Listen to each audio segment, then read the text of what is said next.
복음 선교를 위해서 어떤 이야기를 통해서 바로 그들에게 선교할까? 어떤 얘기를 할까? 그냥 한번 믿어봐. 좋아. 이 정도의 차원은 교회가 예수님이 원하는 것이 아닙니다. 명확하게 그를 살리는 것이니 바로 자신감을 가지고 해라. 그 교만이 아닙니다. 목에다 힘, 어깨에다 힘 딱 자신감 뿜뿜 상태에서 바로 초대교회부터 예수 그리스도를 전하는데 바로 핵심적인 주제 네 가지를 명확하게 얘기합니다. 같이 합니다. 주님의 탄생, 순환과 죽음, 부활, 승천, 그리고 이제 예수님의 생애가 이 네 가지고 하나의 성령 강림 사건이 따르죠. 그죠? 이것을 복음 선포의 주제라고 얘기합니다. 그래서 어려운 말로 그걸 딱 압축해서 케리그마라고 합니다. 뭐 이런 말을 우리가 써야 됩니다. 케리그마 따라서 해봅시다. 케리그마. 이 케리그마를 가지고 이 주제를 가지고 얘기합니다. 여러분을 내세우는 게 아니라 나를 봐서 믿어. 이런 건 없어요. 알겠어요? 알잖아. 내가 이게 아니고 긴 건 이런 복음 선교하지 말고 예수님이 어떻게 탄생해, 어떻게 순환과 부활을 넘어서서 바로 부활하시고 승천하셨는지. 그래서 지금 이 케리그마의 마지막 주제 승천을 우리는 이 한 주일 동안 묵상합니다. 예수님 부활의 완성 사건이 승천입니다. 같이 합니다. 승천. 당연히 사람들 제자들과 500명이 보는 가운데 올라갔던 일이기 때문에 너무나 뜻밖의 일이기 때문에 이걸 갖다가 어떻게 전해야 될지 몰라서 그냥 우리가 쉽게 치부하는 경우가 많은데, 승천 사건은 뭐냐? 그 의미가 첫 번째 같이 해봅니다. 예수님의 승리의 사건이다. 예수님의 사건이다. 예수님이 승천하기 전에는 부활을 40일 동안 보여줬지만 사람들은 너무나 이 임팩트가 너무나 강했던 골고타 산에서의 예수님의 십자가적 죽음이 컸기 때문에 부활도 믿지 않을 뿐만 아니라 더더군다나 승천은 생각할 수 없었습니다. 예수님은 바로 패배의 상징이고 순한 끔찍한 죽음, 떠올리기 싫은 공포의 이 대상이었습니다. 그런데 이 승천으로 승리라는 것이, 참다운 승리라는 것을 명확히 보여주었고, 그래서 예수님은 이 승리를 맛보면서 이렇게 우리에게 미리 말씀해 주십니다. 같이 해봅니다. 용기를 내어라. 내가 세상을 이겼다. 오늘 여러분들이 한번 조금씩 계속 내적으로 반복해 보십시오. 용기를 내어라. 내가 세상을 이겼다. 나는 슬픕니다. 나는 참으로 컴플렉스도 많습니다. 나는 되는 일이 없습니다. 나는 이 징글맞게 모든 세상의 고통을 다 짊어지고 갔습니다. 맞습니까? 내가 하는 일은 잘 안 됩니다. 하다못해 화부터 잘 안 됩니다. 맞습니까? 아니요. 아니라고 얘기하지 말고 다 속입니다. 그래서 내가 그리스도 이름으로 세상을 이겼다. 그리고 나머지는 해결사는 예수 그리스도입니다. 여러분들에게 다가오는 고통에 대해서 여러분들이 해결하려고 하지 마라. 예수님한테 떠납니다. 예수님 몫이지 않습니다.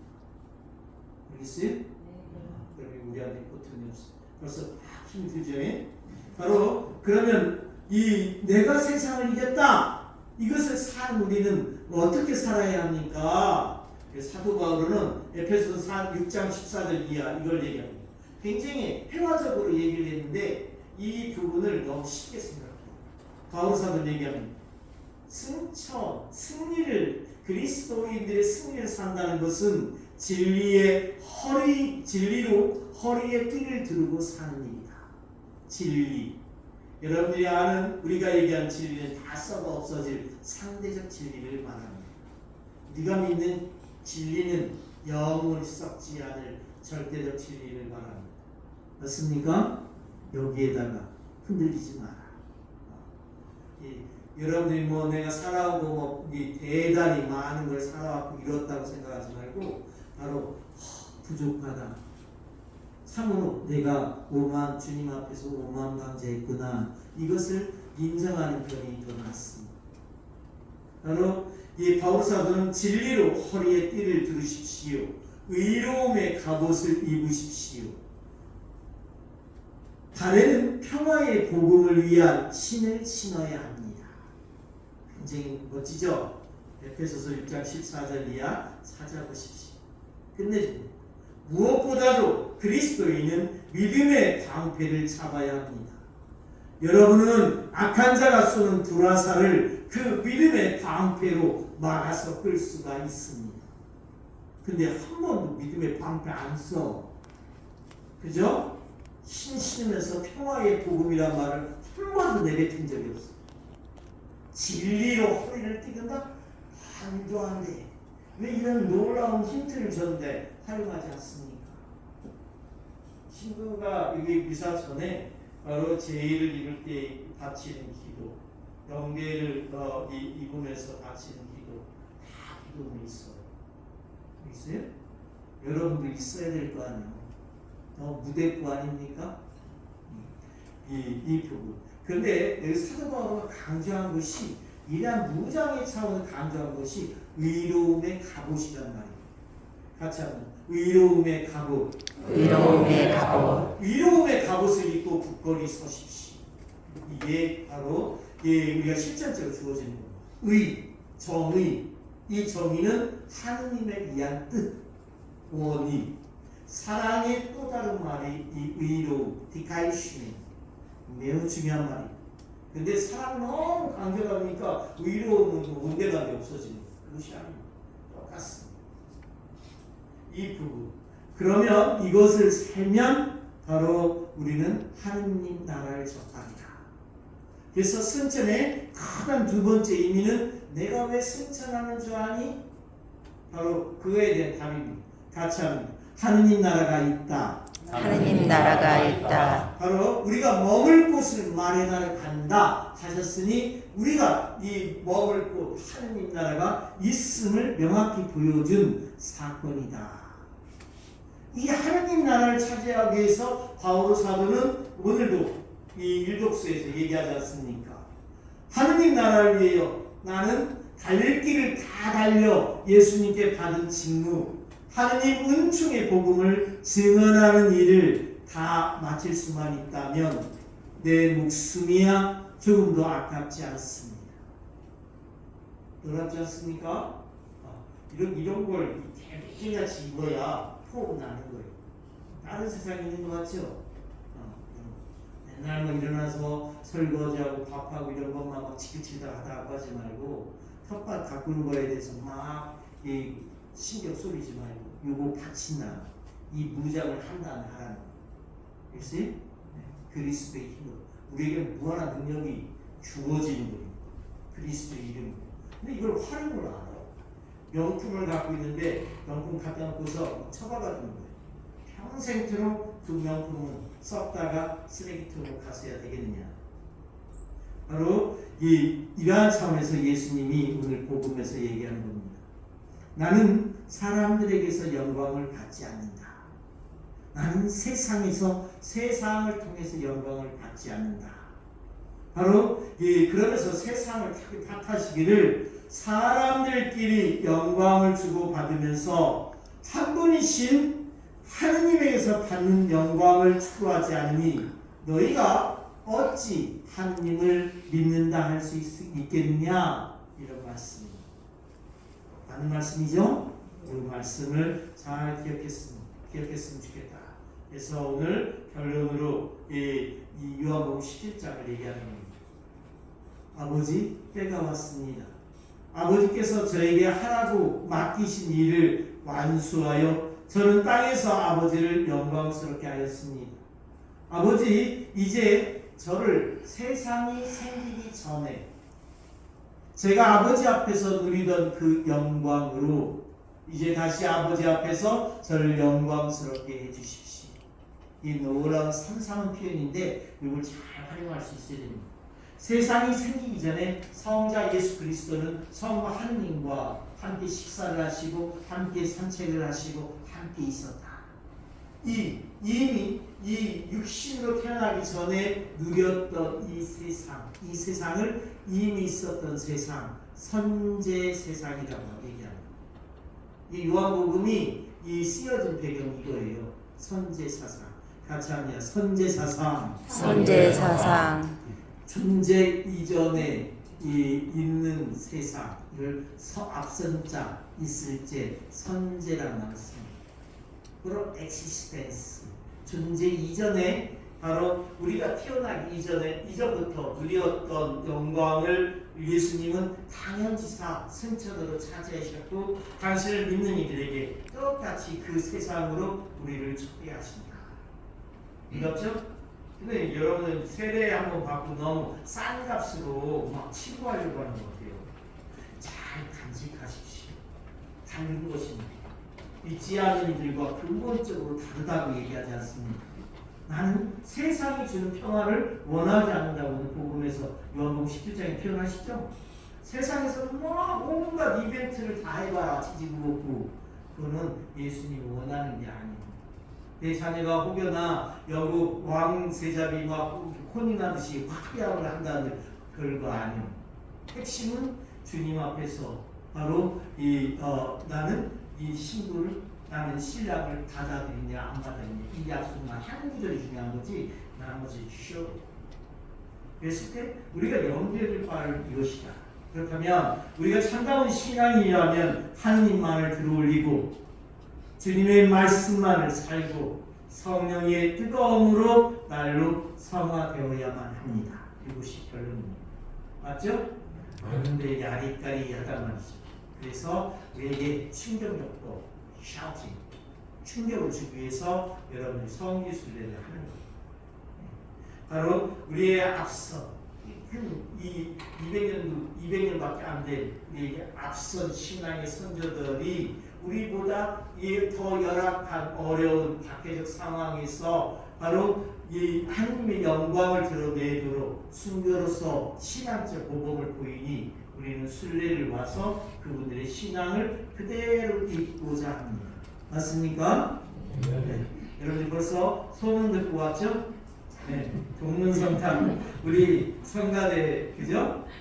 뿌리야 다른 데 갔다 왔다니까 벌써 소문 듣고 왔어. 쌍문동 성당도 소문 듣고 왔죠?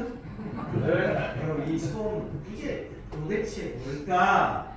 한번 보자는 것입니다. 보면 우리가 이 네 분의 복잡한 후보들에도 원시장 바드로하고 박치득 라우렌시오 이 앞에 있는 이분도 바로 권장을 1000여 대 이상 1400대 이상 권장을 받습니다. 이번 조선 경국대전 법에 의하면 이 남자 이 성인 한 사람이 이 40대 이상을 못 맞게 되어 있습니다. 근데 40대가 아니라 1400대의 매를 권장을 맞는다. 이게 가능할까? 근데 매를 권장을 맞으면 다음날 멀쩡합니다. 또 공포와 두려움 속에 매대에 매달려 권장을 맞았는데 다시 돌아오면 치시듯이 언제 맞았느냐는 듯이 멀쩡합니다. 이것이 반복되는 것이 25차례 이상을 바로 권장을 말합니다. 이것은 하느님이 바로 이 조선의 땅, 이 모든 문을 꽉꽉 걸어잠근 조선 후기의 이 땅에 바로 이 하느님이 그럼에도 불구하고 먼저 오셔서 성리하시는 것이죠. 이것을 잊으면 안 돼요. 요즘 세상 뭐 첨단 과학 얘기하면서 뭔가 대단 하느님 자리가 없을 것 같지만 이럴수록 더 하느님의 자리가 커지는 거예요. 그랬을 때 바로 이 하느님이 선교사보다 먼저 오셨다고 하는 것을 우리는 압니다. 이들은 자그마치 이 무명 수교자가 2000명이나 됩니다. 이 많은 수교자가 이 홍주 읍성에서 바로 이 나온다. 이 조선의 박해는 이 조선시대 때 큰 4대 박해라고 얘기하는데 크고 작은 박해 다 합치면 12번의 박해가 있는데 그 모든 박해가 이 안에서 이루어집니다. 우리나라 천주교의 역사상 이 모든 박해가 한 곳에 다 일어나는 것은 이것밖에 없습니다. 그럼 한번 보자는 것이죠. 진리로 허리에 띠를 두른다. 진리라고 하는 것이 어떻게 이루어졌는가 여러분은 알아야 됩니다. 여러분이 성지순례를 하면서 맥을 못 잡습니다. 바로 이 성지가 뭐 이렇고 저 성지가 뭐 밥이 좋대야. 저희가 또 뭐 성물이 이런 거 그런 수교자들 모욕하는 일들이 이 다양한 바로 진리라고 하는 틀 하느님 앞에 만민이 평등하다. 남녀가 평등하고 양반과 상관이 없는 계급이 타파된 세상, 인간이 존엄한 세상의 가치를 실현시킨다. 이 가치는 진리였다. 맞습니까? 이 진리를 여러분은 누리고 있는데 이 왜 어디서부터 고증된 입증된 바로 이 진리라고 하는 걸 여러분은 모릅니다. 안 알립니다. 여러분들이 모르니까 자녀들에게 가르치고 여러분의 친구 이웃들에게 가르쳐야 되는데 여러분조차도 모릅니다. 5.18 광주를 통해서 남녀 평등이 온 세상이 아니라 바로 우리의 장한 순교자들의 죽음의 결과였다. 제발 좀 알리십시오. 바로 이 진리의 피디 씨앗은 어떻게 내려졌을까? 조선은 이 성리학의 한계를 접합니다. 유교가 핀페이지입니다. 이때 우리 자발적으로 이 성리학자들 중에 새로운 대안적인 이 학문을 찾던 이들이 바로 묘하게도 난임 계열입니다. 당파 안에서 이 난임 계열 안에서 바로 성우 이익이 이 성우 사상을 피면서 새로운 세상을 꿈꾸기 시작합니다. 그래서 중국의 성리학 안에서 양명학을 추구합니다. 그래서 실리 추구에 대한 새로운 신지식인들이 만들어지기 시작합니다. 이것이 구체적으로 신을 내린 것이 바로 이 홍주목 반할단 벽산에서부터예요. 바로 이 성우 이익의 조카 이병우는 여기에서부터 정착하면서 그 사상을 정립하고 드디어 바로 권철신 암브로시오 때 이 모든 것이 이 신학을 넘어서서 천주학이 주된 학문으로서 자리를 잡게 됩니다. 이 땅에 보편적 진리와 신앙이 싹을 트게 되는 계기가 되는 겁니다. 그 땅이 묘하게도 바닷물이 육지에 두른 바로 이 내포 지방이었습니다. 이 진리가 움트는 상황에서 드디어 외적 선리적 사건이 일어나는데 1784년 이승훈 베드로가 중국 북경에서 세례를 받고 바로 이 두 권의 대표적인 교리책을 갖고 들어옵니다. 마테오리치 신부님의 천주시, 판토아 신부님의 칠극이라는 두 책을 가지고 들어오자마자 제일 먼저 했던 일이 이벽 스승이었던 이벽 세례자 요한과 아까 이 양명학의 종합 집권을 했던 종합 집대성을 했던 권철신 암브로시오 이 두 사람이 세례를 줍니다. 이 세례를 주면서 이벽 세례자 요한의 집에서 이 교리책을 가지고 연구하기 시작했고 이 양반들 모임 뿐만 아니라 중인들까지 모여드니 이 집이 좁습니다. 그래서 중인의 집, 이 김범우 토마스의 집이 명동성당 근처 명례방이라는 자리가 있었고 그 명례방 자리에서 이 교리 연구를 하는 모임이 생깁니다. 교리책을 보면 볼수록 핵심은 미사요. 이 미사를 드리고 싶은데 이 신부님이 없습니다. 전 세계 유례 없는 일이 이때부터 우리 한국 교회 한국사에서 일어납니다. 짝퉁 신부님을 만들어냅니다. 이번 주는 자네가 미사하시고 다음 주는 자네 차례 있어. 이게 가성직 제도라고 고사학에게 부르는 겁니다. 같이 하면 가성직 제도. 가성직 제도. 가짜. 알겠어요? 그래서 이 짝퉁 신부님을 만들어 놓고 이게 미사를 드리다 보니까 신자들이 늘어나기 시작합니다. 그래서 10명의 신부를 뽑고 그 중에 이 주교님 두셨던 대표였던 권일신 프란시스코 하비에르가 그 대표를 드립니다. 그랬을 때 저 전라도 진산에서 여러분이 아는 것처럼 조상 제사 거부 사건 이건 여러분 인터넷 검색해 보십시오. 무엇이 진리인지 우리가 아는 조상 제사를 이렇게 한 것이 아닙니다. 바로 여기 죽은 어머니가 유언으로 내린 거예요.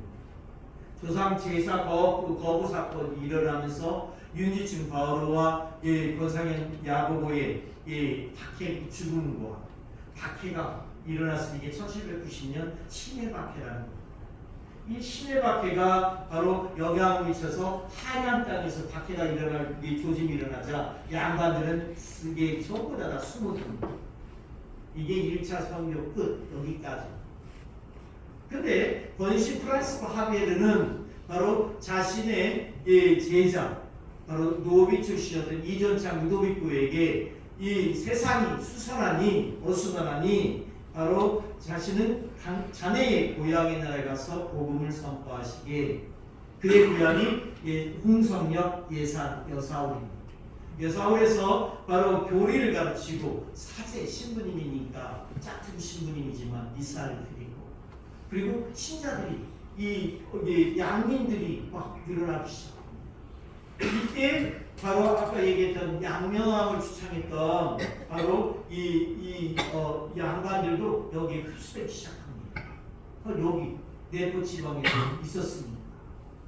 이 흡수되면서 이 세력이 막 복음 전파가 물밀듯이 막 풀풀처럼 번지기 시작합니다. 그래서 이들은 성당 이전에 사제 신부님이 거주하지 않은 건물 공소, 그죠? 공소 이전의 건물 뭐라고 불렀어요? 그죠? 이 공소 이전의 건물 집을 짓고 집회 장소를 짓고 천당이라는 이름을 짓고 신당이라는 이름을 짓고 바로 여기서 교리를 가르치기 시작합니다. 그래서 이곳이 이 내부 지역이 이 천주교 신자들 들끓기 시작합니다. 이때 위기의식을 느꼈던 정조 임금, 우리에겐 정조 임금은 참으로 의로운 임금입니다. 맞습니까? 그러나 진리를 추구했던 정조 임금마저도 이러한 세력이 막 일어났을 때 천주학을 사학으로 규명한 임금이 정조입니다. 그리고 천주교 신자들을 전문적으로 잡아들이고 또한 교리책을 빼앗기 위한 전문 관청을 바로 이 홍주성대 홍주목에 두었습니다.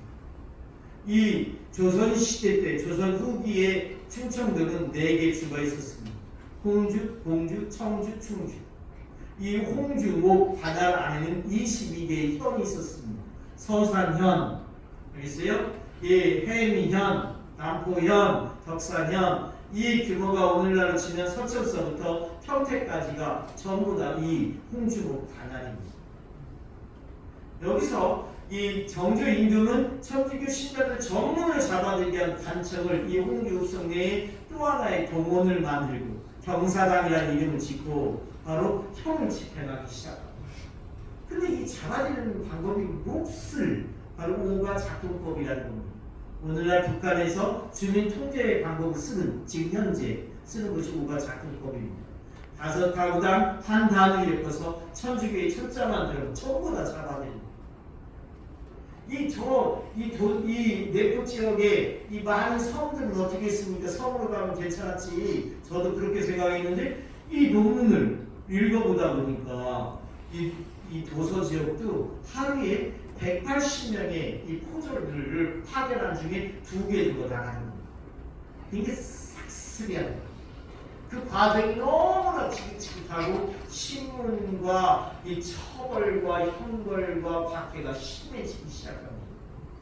이때 잡혀온 많은 사람들이 현에서 현을 거쳐서 여기까지 끌려오는 대단한 선수들입니다. 왜냐하면 현에서 권장 1대 맞고 도망간 사람도 있고 권장 3대 맞고 배교한 사람들이 진리합니다. 여기에 잡혀온 많은 사람들 중에 양반과 돈 있는 사람들은 소송을 걸어서 이 상급기관이었던 관찰사가 있었던 공주 가명으로 청주로 끌려가서 죽고 그들은 그 양반의 이름을 남깁니다. 근데 대부분 이곳에 홍주목에 끌려온 사람들은 양민들, 천민들이었습니다. 사람 같지 않은 짐승과도 같은 그래서 이름을 남기지 못합니다. 이들은 어떻게 죽었는가? 교수형 목을 매달아 죽이는데 매달지 않습니다. 감옥에 갇히면 천주교 신자의 목에 포졸 하나가 들어와서 새끼줄을 감아서 새끼줄을 살사이 빼거나 벽에 구멍을 하나 빼서 새끼줄 구멍을 빼서 밖에서 서너 명의 포졸들이 강하게 땡겨서 충격으로 죽입니다. 이거는 숫자적으로 어마무시하는데 이 남길 수 없음에도 불구하고 가족들이 탄원이 이어지니 100명이 넘은 사람들은 어쩔 수 없이 이름이 남는 겁니다. 바로 이렇게 교수형으로 죽고 매를 맞아서 장사, 옥에서 병으로 옥사, 얼려서 죽이는 동사, 또한 이 목을 베서 참수, 산채로 매장에서 생매장으로 우리의 작은 순교자들을 순교시킨다. 이 박해가 너무너무 끔찍하자 옥바라지를 했던 사람들은 군과 현, 경계, 산자락 밑에서 살다가 바로 이쪽에서 자기 잡아오면 저쪽으로 넘어가고 하면서 교우촌을 형성한 것이 청양 다락골, 거기서 최양욱 신부님이 탄생하고 바로 이 신창 남방제 이 두 개의 교우촌이 대표적인 교우촌. 그러다가 나중에 실리 이런 것이 만들어진 거예요. 여기서 박해가 심하자 경상도 대구로 도망가고 강원도 전라도로 피신하니 바로 거기 박해는 보고마를 낳은 아이러니의 원리가 되었습니다. 이걸 어떻게 합니까? 바로 이거에 대한 그때 당시의 진영장, 바로 형을 집행했던 사람 노상추라는 사람의 일기가 지금 다 번역돼서 나와 있습니다. 이 사람은 이수진 장군보다도 더 철저하게 정치, 경제, 사회, 문화 모든 분야를 다 일기를 썼던 사람입니다. 천주교 신자들이 너무 많이 잡혀오니 바로 소민방이었던 객사에다 가둬놨던 천주교 신자 하나가 도망을 쳐서 이 사람은 잘리게 됩니다. 그러니 천주교 신자에 대한 이걸 보증을 시키기 위해서 얼마나 섬세하게 써놨겠습니까? 이게 다 해제되어 있습니다. 그렇죠? 이거에 대한 결과 103의 순교성인 이 1984년도에 103의 순교성인은 한국 천주교회는 교세를 대외적으로 알리기 위해서 어쩔 수 없이 숫자가 많았던 자료가 많았던 이분들의 순교 50년 70년 뒤에 쫄따구들 후배들을 먼저 이 성인투대에 올립니다. 그것이 너무나 그런데 요한복음 2세 교황님이 오셔서 그럽니다. 왜 이 땅에는 평신도들이 세운 교회 공동체라는데 103의 순교성인 안에는 성직자가 들어가 있고 양반들이 이렇게 많냐. 그래서 이 민망해서 그때부터 다시 초창기 1790년 1801년 신해박해 때의 순교자들에 대한 보증이 이루어져서 2014년 프란시스 교황님에 의해서 124위의 순교의 복자들이 나오게 됩니다. 103위 순교성인과 124위 복자들의 출신지를 잘 보십시오. 42%가 전부 다 이 홍주 출신입니다. 이제 여러분들이 여기에 와서 뒤늦게 소문 듣고 와서 순례를 하는 겁니다. 부끄럽죠? 부끄러움 드리기 위한 것이 아니라 정확히 진리를 알고 이제부터 갖춰야 됩니다. 왜 그러면 그토록 역사가 깊은데 이 성지가 이 모양입니까? 저도 참으로 답답합니다. 저도 안식년 주신다더니 인사를 여기로 내보냈습니다. 항상 그렇습니다. 2003년 바로 공세리 성지에서 2003년부터 9년까지 공세리 성지에 있었습니다. 근데 여기에서 와서 직면한 현실은 바로 이 홍주 읍성 충남도청이 여기 거기 홍주란 말은 은시 오리지널 말인데 요즘에는 홍성이라고 일제시대 때부터 씁니다. 홍주 군과 결성 군이 합쳐서 홍성이 되는 곳인데 지금은 천년의 도시 바로 이 홍주라는 말을 빨리 찾아야만 될 것 같습니다. 바로 이 홍주 이 읍성 보고나 사업이 지금 현재 이루어지는데 지금도 보면 민가들이 많이 들어와 있죠. 그런 민가가 많이 있어서 해결을 못하고 마치 실리처럼 갈매기처럼 따로 있다면 성기 조성이 쉬웠겠죠.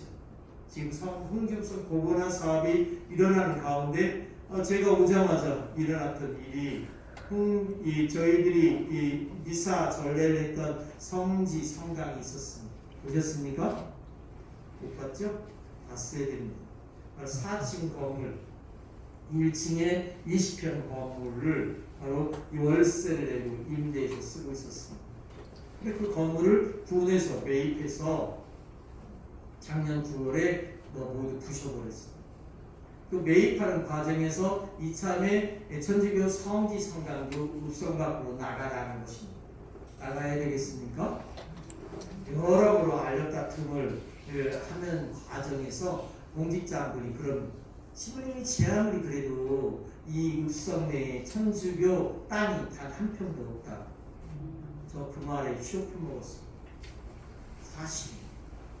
그래서 이 우덕다짐도 그때부터 사람이 아닌 도시기로 바뀌었고, 그래서 이 땅을 지금 매입해서 대수원 가서 리모델링해서 작년 6월부터 이 성지 성당을 쓰고 있는 거예요. 성지, 여러분들은 갖춰진 성지만을 갖다 보니까 높은 첨탑만 생각하고 큰 성당만을 생각하는데 그렇지 않습니다. 바로 이 역사가 깊은 의미가 지금 이렇게 이제 뒤늦게 움직여집니다.